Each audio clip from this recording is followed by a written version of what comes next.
Ladies and gentlemen, this is another episode of JWalkerBuzz. And you know we gotta keep things buzzing because we can't keep things buzzing because we buzz every single time because we are the best buzz and the buzz all the time. So I gotta big up all of my buzzettes and all my buzzies and the buzzers because all of you are the reason why we exist and we're gonna keep on doing our things. And of course, we're gonna interview people, things, events that are part of the culture, contribute to the culture and help to upraise the culture. So ladies and gentlemen, you know right now this is the best of Jamaica coverage. We went to the event and Atlanta was well represented. So right now, the event that won Best Caribbean Jamaican Event in Atlanta, Atlanta Blessed. Ladies and gentlemen, we have the Atlanta Blessed team representing right now. I'm gonna let him introduce himself to you. The 2024 Best of Jamaica winner for the Best Caribbean Jamaican Event in Atlanta. Let's go. Wagwan, my brethren. There, Jason. There. Thank you so much for having us this evening. And just want to say, people know who they're looking at. Well, they're looking at Howard Osborne, aka Nanamous in the Atlanta area. And Nanamous. Yes, I'm a gospel recording artist, producer, and promoter for the Atlanta Blessed Music Fest. Now, the Atlanta Blessed Music Fest, which won for the Best of Jamaica this year.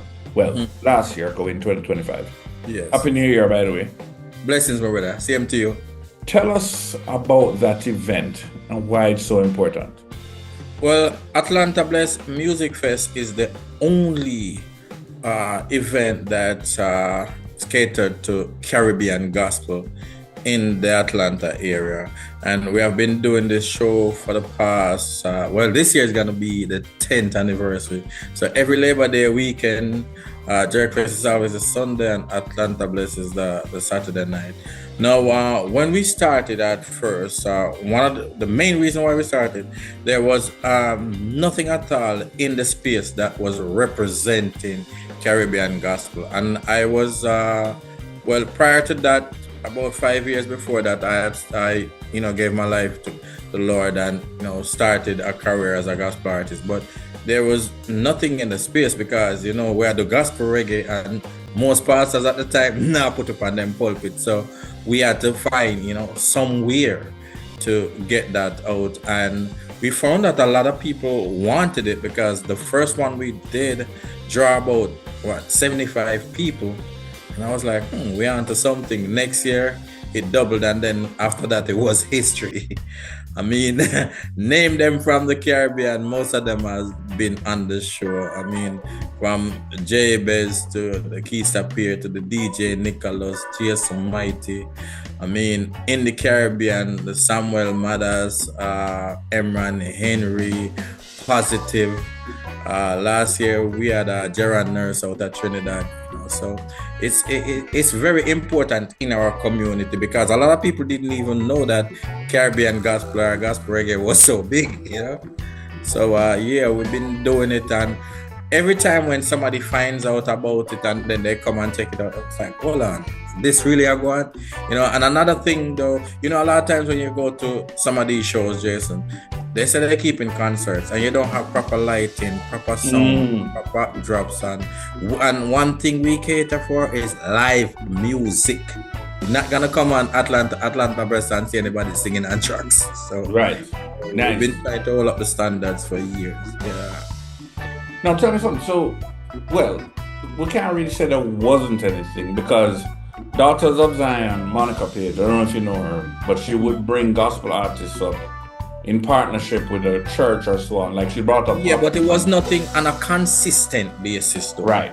I know that. Yeah, I know Monica used to do her stuff, but it was like once a while. It wasn't a show that you could say, all right, every year, lock in. You go into that church, that show. Right. And I do understand why it didn't work so much in the past because boy, it's rough to get funding to do proper gospel shows. And I mean, and it's rough to get funding to do a Caribbean show. Yes. So 2 hits. Yes. So a lot of times, even now, if something I mean, if there's something supposed to be done and the funding is not there, guess what? We got to dig in our pockets. I mean, many years I have just dig in my pocket and just keep the show because the show has to go on. I can't tell you how much promoters I know all mortgage them house, put on an event and put themselves in a debt for put on an event. Yep. And I respect all of you because it's a big risk. It's not like Atlanta is guaranteed. I've seen Atlanta flop some of the biggest names in the business. Yes. Some of the biggest names in music. But that being said, the people are there and you guys still take the risk and you do it, son. But big respect to you, all of you guys. I mean, for me, it's more than just keeping a concert. I just believe that when you have been given a chance, when I reflect on my life and what the Lord has done for me, I mean, money at all is not gonna, once health and strength is in this body, I am gonna be giving King Jesus 100%, So the money and all of that, if I was looking at it from, a profit perspective, I would stop doing the show a long time ago. Okay. Because it's not for profit, but every year people keep on, telling us that, listen, man, you can't stop this, and people look forward to this show every year. So we won't stop, man. And I just hope that the sponsors are the people of God who are out there in these companies making the decisions to, whosoever they're gonna be funding. But because I know they have a calendar and they gotta follow it. They got a certain budget. I'm just asking them to, look out for this event because it do means a lot to the community.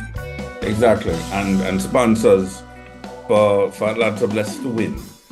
The Jamaicans.com, Jamaica's best. That means thousands of people are paying attention. You don't get those.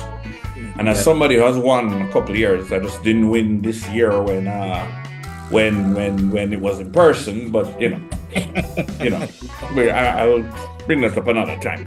But it means the event is making an impact. So sponsors, if you back the event, you will be making an impact in the community.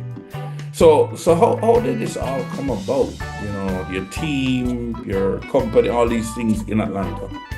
Well, as I said, I was doing the work as an artist, and Nanamous. Yes, Nanamous music, and usually do our little stuff here and there. So, and I was signed to a label at the time.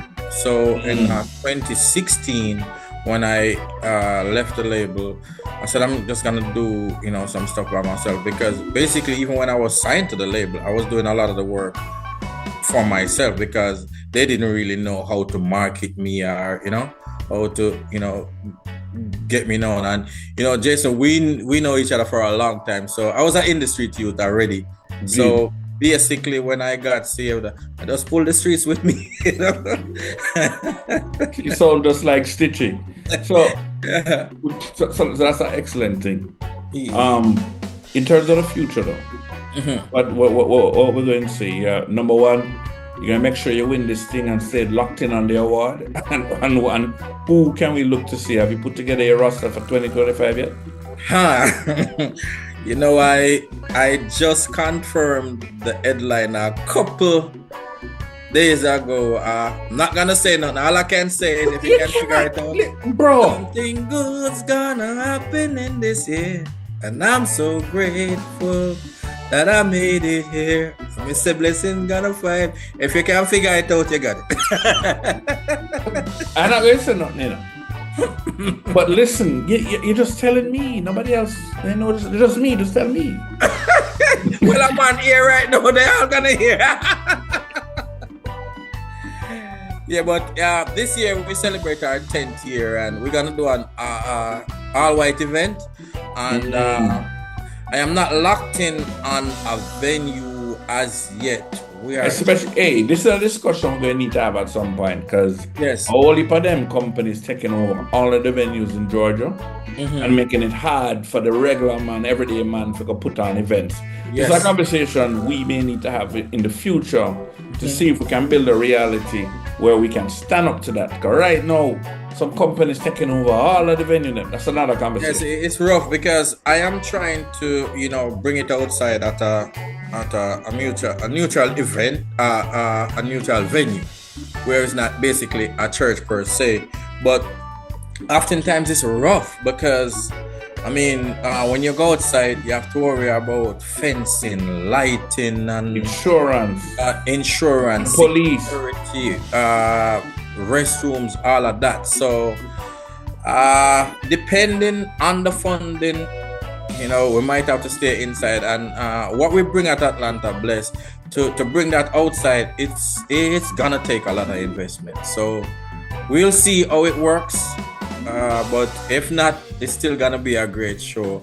Last year we changed it up a little, and we're still gonna continue with what we did last year. So last year we started from the daytime, where we had the daytime was free, where people can come out and mix and mingle, and we had like Medicare, Medicaid. We were supposed to have the bounce about last year, but that didn't kind of work out. We're gonna move early this year to have all of that to cater to the kids.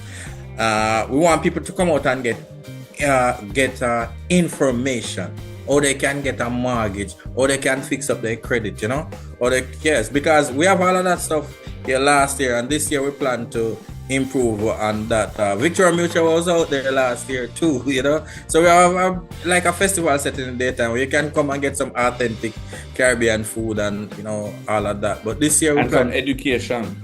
Yes, and some education. So yeah, we started the vending part of it last year, and we're gonna improve on that this year, because we never did like any big vending like that. But last year we tested it, and we saw how it can work. So this year we're definitely gonna do that. So we start at noon, and then the show gonna be at 6 o'clock in the evening. I love that. So not only do you entertain them, you make sure them walk away with information that them can Yes, and I gotta say, big up Grace Kennedy. Grace has been a supporter for the Atlanta Bless Music Fest for years. So they always, give us a lot of products where we can, give back to the community. So definitely you come out and you pick up some groceries, and we had a food pantry attached to it last year. We plan to make that bigger and better this year, because a lot of people going through some stuff, and just wanna give them food for the brain. We have to give them something for the belly too as well. So not only do you entertain, you get information about medical stuff, you get information about market, you get information, you also get food, and you also get drinks and snacks. Grace, definitely, that's pretty amazing. That's a concert. Every year we always bring Atlanta somebody that they want to see, but they have never seen them in this era, because a lot of times the artists, and they don't get to come. They do come to Atlanta sometime, but not to their Caribbean audience, So it's good when they have a show like Atlanta Bless that's bringing them to their Caribbean audience, and at that level, as well, because as I said, Atlanta Bless is that show that you can come and you can say, whoa, proper production and everything is good to go, sound, lighting, everything is there. Because for me as an upcoming artist at that time, that's what I wanted, and I wasn't getting that in a lot of the spaces that I was getting booked. You just go and they say, well, concert, and you go and nothing, you just a dry stage and that's it. So we aim to fix that. And merchandising, people call me up, you can get the merch. That's right. All right, well, Nanamous, big respect. Congratulations on being the 2024 Best of Jamaica, Caribbean Jamaica event for Atlanta, the Atlanta Bless Music Festival. Well deserved, especially like how you take care of people from top to bottom, education, food, drinks, and a big concert. Love it. Now, of course, for all of my people, so we have the buzzies, buzzettes, and the buzzers in Atlanta, but we also have them all over the place. We have New York, we have South Florida, we have Toronto, we have London, we have Senegal, of course, Jamaica, we have some of the Trinidad, Dominican Republic, them, Ghana, people all over the place. So to give us your social media handles so the people can follow you, and see what you're doing. Well, on all social media platforms, it's Atlanta Bless Music Fest. Once they hit that, they can follow us on Facebook, Instagram, and we also have a YouTube page as well where they can go check out, footage from the past shows. Atlanta Bless Music Fest. And as soon as we find out who the headliner is, we can blast it out of here, people. Atlanta Bless, I want to say big respect to you, sir. Mad respect to you, Jason, and thank you so much for what you do for this community for over the years. As I told you when we spoke the other day, because a long time I don't see the man. It's been a while, but as I told you when we spoke the other day, I respect you, sir, and thank you for what you do for the community, and just keep putting in the work, my brother. Big respect to you too. Nanamous people on J Walker Buzz. Ah.